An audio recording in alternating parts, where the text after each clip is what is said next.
So Summerslam Night 2 is finally in the books, and holy flub! Like wow, what a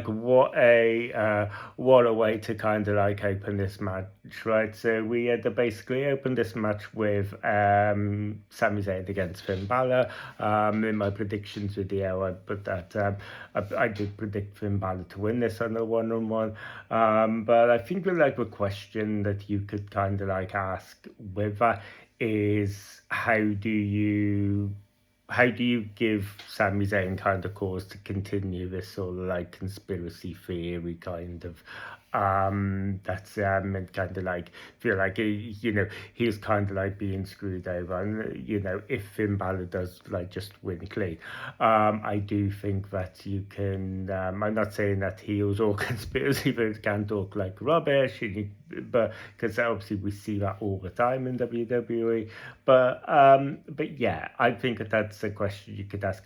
Whereas, so we had basically just before this match, we had Nick Aldis coming out, who had been reinstated as general manager. This had basically been announced on the previous post show for night one. Nick Aldis basically said that he had basically been reinstated as general manager to kind of call it down the line. So as in the kind of like the spirit of that, he had basically brought out Gunther and added Gunther to this match, which was just such a swerve, and I thought, oh my god, like, and it was just, I thought it was brilliant because it did play into it right there. It sort of made Sami Zayn that kind of like relatable heel in a way you could go, so I think it just provided that fuel that Sami Zayn kind of needs to kind of continue to kind of go down this path. But then we had like another swerve, which was basically that Nick Aldis wasn't done. He was going to basically turn this match into a fatal four-way, and he said we needed another participant, and this is when he brought out Kevin freaking Owens, and oh my god, I just lost my mind. I thought that this was God, I missed that guy. I really missed that guy from WWE. I missed that guy from our TV screen. So I just think that this is brilliant. I just think that this is the best return that they could have done. Boy, do I think like SmackDown needs it as well.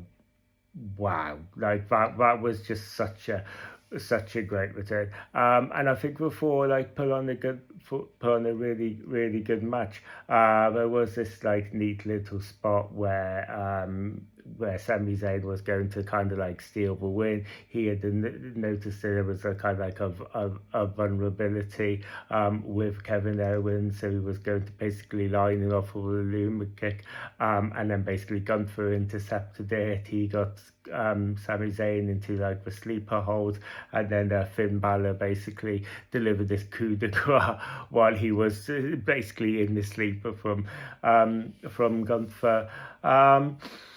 Yeah, I thought this was a really just what a fantastic way just to kind of like open this match. What a way to just really add swerves and just the get the audience pumped, and it was just one that just worked wonderfully because, like I said, it worked wonderfully for so many reasons. It provided that pump that you kind of like want for your opening match. It was a fantastic returns. It's basically plants the seeds here because we had Kevin Owens picking up a win here. So when as you continue this sort of path with Sami Zayn and kind of getting screwed over, it just adds a little bit of spice. So you kind of go, how is that going to manifest with them being long time friends? It provides the fact that the Gunther Kevin Owens was added just kind of like at the last second. Like I said, I think it gives Sami Zayn now reason to kind of still feel kind of like aggrieved and feel like there's this kind of conspiracy against him. So yeah, I just think it worked on so many different levels. If I'm going to be nitpicky, I think that the addition of Kevin Owens basically made the outcome predictable, because as soon as Kevin Owens came out, I was like, well, Kevin Owens is winning. Just because when you have a gravitas of a return, you kind of just want him to kind of like win to put that sort of bow on there. But I'm not going to basically mark it down for that, because I just think that the positives out of this by far outweigh the negatives. So in terms of just fantastic swerves that also just basically provide that pump that you want for the opening night, but also doing it all in a way that just kind of like in the world of kayfabe just makes perfect sense. Just gotta give WWE a 10 out of 10 on this. Just fantastic. The downside to all of this is that I felt like this was a peak. This was undoubtedly the peak of the night, which you don't really want. Like when we had basically the return of Kevin Owens and stuff, I kind of thought I had never really entertained the idea of The Rock returning or anything like that in the main event. But this was the first time when Kevin Owens returned where I thought, you know what, maybe that could happen. Maybe that could happen. But just because I kind of feel like, and this may just be like my personal preference here, but I feel like you kind of want, you obviously want to provide that pump for your opening night, where it just, you basically provide this this spot to just basically you want your opening match to just really kind of get the crowd like really pumped for the rest of the event, but you don't want it to peak, right? You don't want that to be like the biggest thing, because you obviously got your main event, which you want to be just that, like you want, that's where you want everything to kind of crescendo. So as bigger pop as you've kind of got for your opening night, you want there to be just that extra level that you can kind of take it for your main event, right? And I kind of like, for what can they possibly do to top that? What can they possibly do apart from maybe The Rock returns? Now, for me personally, if we had The Rock return, I don't think it would have topped it for me. For me personally, I still would be sitting here saying back Kevin Owens' return is the biggest return of the night. But just in terms of the internet attraction, in terms of getting eyes back on WWE, The Rock or somebody certainly adds the gravitas to kind of like do that. So, and I was just kind of like racking my brain. I was kind of thinking, what can we possibly do? Because I obviously in my predictions video, I predicted that Roman Reigns was going to win. I thought he was going to win clean. That's what basically happened here. I predicted that the two had obviously just had a lot of history together, so they were going to put on a banging match, which is what we basically got here. We got thought Seth Rollins and Roman Reigns just did a fantastic job in the main event. We had such a lot of countering here where, you know, it was one of those matches when one had like a sustained offense. It was just constantly sort of back and forth, countering each other's moves, just really showcasing there was some really great storytelling in this main event. There were basically those little like kind of like call back on like the history and everything that they had. So yeah, I thought that this was a fantastic match, but in respects of kind of like what I had said, in light of the opening that they had for this event, I kind of felt there just had to be something else, because I was like, you can't just have Roman Reigns win clean and that's it, right? Like, but that's is basically what we got here, which I think, you know, is like I said, fine, but I just think that what it basically means is that you have to kind of conclude that this event just kind of peaked with its first match and just never really kind of, topped it.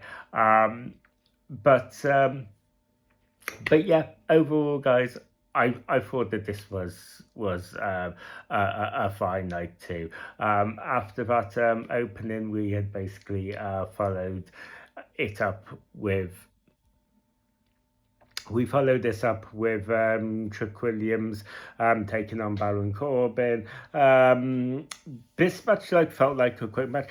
I mean, there's not too much I can say about this. This was one of the matches I wasn't particularly going in with any real hype towards. I wasn't going in with it with any real necessary investment. We had basically Baron Corbin picking up a win here, which was quite a bit of a surprise. I thought that maybe they could kind of elongate this feud and then maybe pull it on, just because of how much how over Trick Williams is at the minute. But so yeah, I can see that there could be quite a few fans who aren't going to like his decision to put the belt on Baron Corbin just after he's just returned off Trick Williams. I kind of understand it, but also I kind of feel like as a counterpoint to that, you do see this in WWE all the time. You literally saw it just in the previous match, right? But for all the adulation and the love, we can make about Kevin Owens returning, we are basically having somebody just basically return to the WWE for the first time in a very long time. And now they're just basically the number one contender, right? So you see this all the time. So you can. I think they could elongate this feud when maybe they could pull it back on Trick Williams, but then it's sort of what's the point in doing that? I'm not a fan when they kind of do that. It just feels like, well, you haven't moved the needle. You've just gone in one little small circle and just kind of arrived right back where you were. What was the point? So I'm not really a fan of that. Like I said, you couldn't Carmelo Hayes in here. You could maybe sort of move it around kind of that way. I don't mind that. But ultimately, I think that I think that what the best thing you can kind of hope for to kind of come out of this is that now they basically just use the title being on Baron Corbin as just a way to kind of elevate that mid card. Kind of same goes for the for Chelsea Green winning the ladder match as well. This was one where I was basically this was another match that I wasn't necessarily going into with a whole lot of investment in. I do really like ladder matches, so that was that. But as I said in the predictions video, I thought the whole idea of making this like an interim title was kind of like silly, and I just.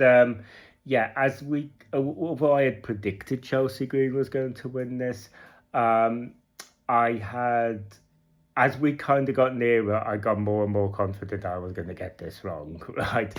So the closer we got to this, between me making that predictions video and us getting to kind of like this event, I kind of became more convinced that they were going to have like a Charlotte Flair or a Jade Gargill win this. So yeah, I was just absolutely over the moon that Chelsea Green won this. I just think that is just really good for her. I think that you just prior to her winning this, you had you had it basically preceded by this spot where she was going to win it anyway, but then Michin and BFAB kind of came out, like beat her down, and then we basically had the other four women basically climbing the ladder, tussling on top, essentially kind of like taking each other out, and then we basically did this. We had Chelsea Green kind of like channeling the Undertaker and just kind of like springing back to life and sitting back up on the ladder to like pull herself up to win. I think that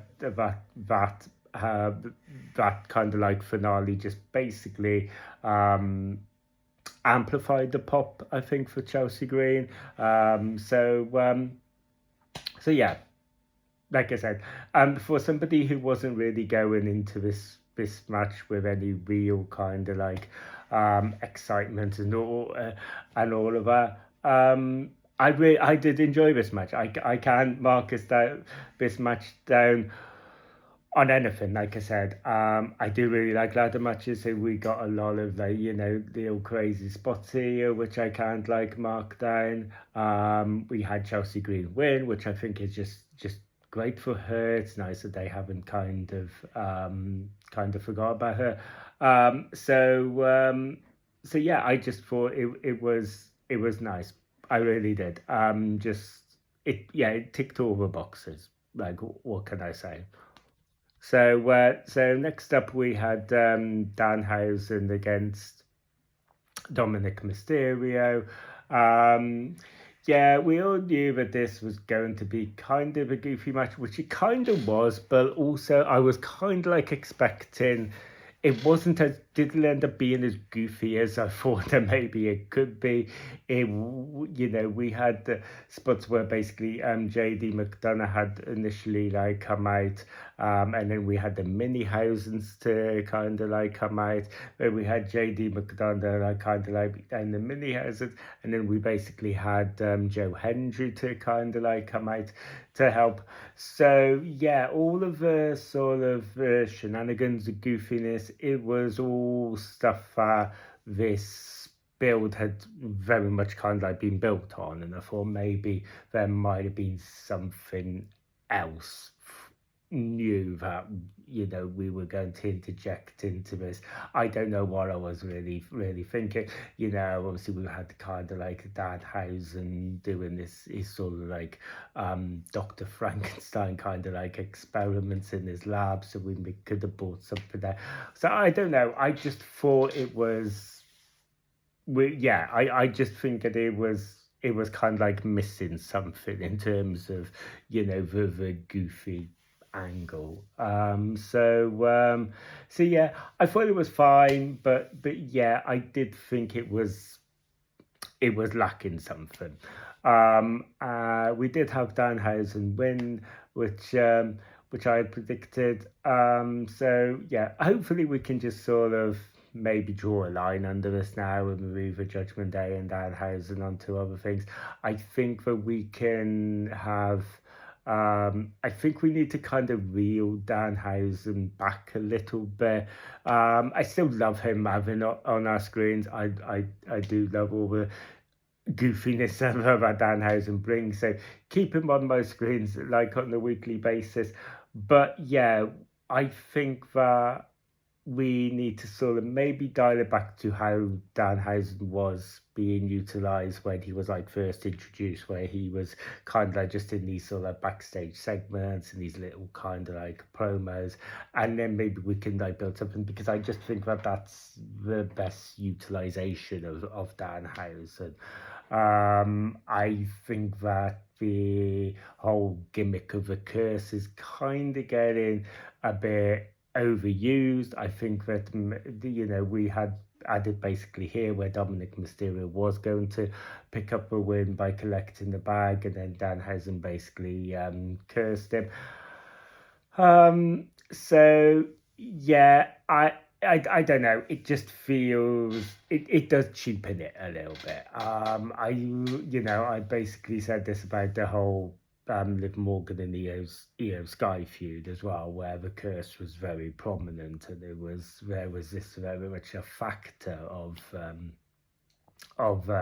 it, of if Liv Morgan was going in still cursed, which I'm guessing she kind of still was, then she was absolutely losing it. And you don't necessarily want that. You don't want this gimmick to kind of just tell you the result basically of a match. So yeah, I kind of felt like I wasn't maybe the best utilization of that gimmick. And then we had Chad Gable against Penta, which was a match that I was very much looking forward to. I think this match had the potential to even steal the show. And yeah, I thought the two put on a really, really great match. In ring ability was just like off the scale here. We had so many nice little counters. We had constantly spots where Penta was trying to deliver the Mexican Destroyer. We had basically Chad Gable countering it with the ankle lock. We had that. I would have liked that to be a bit more like that with maybe Penta kind of like countering like the ankle lock more, and just maybe have a little bit more of a balance. But but yeah, I thought that just in terms of the in ring ability here, I just thought this was a solid match. Yeah, I'm not sure I would say that this fully reached its potential of maybe stealing the entire event, but it was a solid match. And it, like I said, again, like we'd seen this a lot, quite a lot, in quite a few matches in this over the course of this event, especially here on kind of like night two, where you could just, yeah, you could look and go, well, that was really good. It wasn't great, it wasn't anything that but it's going to make it kind of like live long in the memory. But yeah, it was right. And yeah, you could kind of like make the same sentiment here. So yeah, on the whole, guys, yeah, I thought that this was a solid night two. I gave night one a thumbs up. So overall, I have to say SummerSlam has been a success. Yeah, I think the only thing I can like mark it down for is, like I said, it did feel like it had sort of opened with a banger, and then it just sort of it never really topped that. So ultimately, just kind of like by default, there's only kind of one way for the night to go from there on out. So yeah, but yeah, obviously I've been kind of like critical of WWE, quite creative quite a bit over the past couple of months. I think for in the case of like SmackDown, it's been going on like even longer than that. So I wouldn't say that this is one that's kind of like reaffirmed my faith in WWE, and I can say, well, this is a sign that WWE is finally back on track. But they have taken a big step forward, I think, with this event. I think this event definitely did get more things right than it didn't. So yeah, that basically concludes my review for this, guys. So yeah, thank you very much for watching this. If you enjoyed this video and you want to see more, don't forget to ring a bell for notifications. Don't forget to like and subscribe. Please feel free to let me know down in the comment section about what your own thoughts on this Summerslam Night 2 and what your overall thoughts on the event in general was. And as always, I will see you guys on the next video. You guys take care.